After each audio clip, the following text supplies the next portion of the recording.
Hello everyone and welcome to another Star Wars figure review. Today we're going to take a look at some more figures from the 3 3/4 inch line of the Black series, and as I said in my last review, these couple of videos are going to be prequel based. My Saga Legends reviews that I posted recently were prequel trilogy based, they were based on characters from episode 2 and 3, so I'm continuing that theme with these reviews. The figure that we're going to take a look at today is sort of the hero of the piece, or the anti-hero in some ways of the prequel trilogy, and it is of course this guy, Anakin Skywalker. Now, this is probably the best version of Anakin Skywalker that's ever been released from Attack of the Clones. It's a reasonable sculpt, the articulation is fantastic, and overall it's just a really nice looking figure. And I can't really understand why I passed this up the first time it was released. Obviously this guy's from the first wave of the Black Series line, but he's still, reasonably available in most stores because a lot of them don't seem to be able to get past the first few waves. So we'll take a look at this guy in a little bit more detail in just a little bit, but as I said, it's a really good figure and I'd highly recommend picking this one up. And again, if you want to get this one, be sure to head down to the video description below where you'll find a link that will take you directly to staractionfigures.co.uk, where you can purchase this figure and add it to your collection. So let's take a look at the packaging that this guy comes in, and once again we have that very plain and quite frankly boring Black Series packaging. Again, I can't wait to see the redesign when that comes into effect, which will feature the TIE Fighter pilot card back and the blue highlights in place of these orange ones. As you can see at the top of the card there, you have the image or the silhouette of Anakin Skywalker, of course from episode 2. And you've also got the Black Series logo at the side. On the back, once again, it's a European release, so we do have that multilingual sticker plastered on the back, which just makes the whole card back just look absolutely awful. Underneath that sticker would be a character description and a stylized image from the film, so you're not missing a great deal, but for carded collectors, that's a bit of an inconvenience.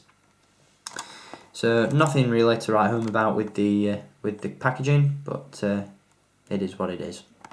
So enough about the cardboard, let's take a look at the plastic. And here he is. As I said, very, very cool figure. This is by far the definitive release of Anakin from episode 2. And, even if you own previous versions, this is one that you should probably add to your collections, just for the sole purpose of owning the definitive version. As I said, articulation is phenomenal on this guy, and the sculpt isn't bad either. As you can see, the head sculpt is, I'd say, reasonable. It's not, exactly to the likeness of Hayden Christensen, who played Anakin in the films, but it's certainly not bad, and they've definitely captured sort of the miserable and whiny nature of the character in that facial sculpt. He's pouting, he doesn't look too happy about something, so they've captured that likeness in terms of an expression dead on, I think.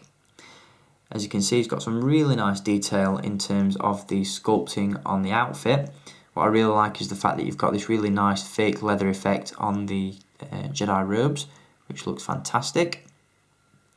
As you can see on the belt there, you've got all the appropriate pouches and all that sort of thing, which looks really cool as well. And of course, on the head there, you do have the Padawan braid sculpted to the side. So we come down the figure, again we've got some fantastic detail in the boots, and overall it's just a really nicely sculpted figure, really does the trick in my opinion. As I said, in terms of articulation, you really can't fault this guy at all. Ultra articulated is the word, I think. He does indeed have a ball jointed neck, he has hinged shoulders and elbows, he has swivel wrists, a ball jointed torso. Actually, no, he doesn't. He has a swivel torso, so super articulated, not ultra. Swivel torso, hinged hips, so he can do the splits, and he also has hinged knees and ankles as well. One of the really cool features of this figure is the fact that you can actually interchange one of his hands. Obviously, in episode 2, we do indeed see Anakin lose his hand to Count Dooku during the duel on Geonosis, and at the end of the movie, when he marries Padme, spoiler alert, he does indeed have a robotic arm, and that is really cool because it was included with the figure, and here it is. This is really, really nice and a good accessory to have included with this figure in my opinion. Really nice that they decided to give us that, Gives us a bit of extra value for money and some added playability. So obviously you can remove that hand. I think I've got it in the wrong one. I have. You can pop the hand out. Nope, I'm taking the wrong one off. I don't know my lesson right. What's wrong with me? You remove the hand and replace it with the robotic one, and as you can see, it does look very, very cool. And in some ways, this figure doubles as not only a version of Anakin from Attack of the Clones, but also from the animated Clone Wars series by Genndy Tartakovsky that aired in around 2003-2004, which obviously featured Anakin with that robotic arm. So really nice that they included that. That's probably one of my favourite aspects of the figure. And of course he does come with his trademark lightsaber as well. So all in all, you know, you get some great accessories with this guy, a great sculpt, and for £10, great figure. Really can't fault it, and I'm really happy that I decided to pick this one up. So again, if you want to pick this one up for yourself, be sure to check the link in the video description, and I hope you've enjoyed having a look at this figure. Until my next review, guys, I want to thank you all for watching, keep collecting, and may the Force be with you.